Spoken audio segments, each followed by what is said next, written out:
اللہ وسایا social media کے ذریعے سوال کر رہے ہیں. یہ کہہ رہے ہیں کہ اس پرفتن دور میں توبہ کر کے توبہ پر قائم کیسے رہا جائے؟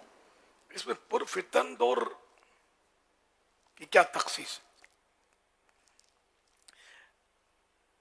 توبہ تو شروع سے ہی ہے.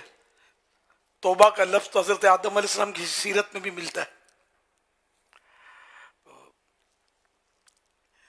تو بہرحال یہ کہ توبہ جب بھی کرے بندہ تو اصل اس کے پورے ارکان کی طرف متوجہ رہے. اب توبہ کرتے ہیں ہم لوگ مسکرا کر کر کے گیا توبہ توبہ تو یہ توبہ تھوڑی ہے. التوبۃ ندامت الندامت توبۃ، ندامت توبہ ہے. ندامت میننگ شرمندگی.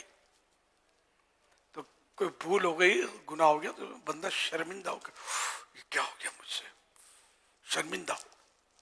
اور ساتھ میں اس گناہ کو گناہ بھی تسلیم کرے، اور توبہ کرتے وقت یہ فائنل ڈیسیزن ہو اس کا کہ یہ گناہ آئندہ میں نے نہیں کرنا. اب یہ توبہ کرے گا نا تو یہ توبہ ہے، یعنی سچی توبہ یہ ہے. تو جب اس طرح سچے دل سے سچی توبہ کرے گا تو انشاءاللہ الکریم ضرور اللہ پاک کی رحمت سے استقامت ملے گی، توبۃ النصوح کی سعادت ملے گی. توبہ پر بندہ قائم رہنے کی سعادت پائے گا. اللہ کی رحمت سے سب ممکن ہے.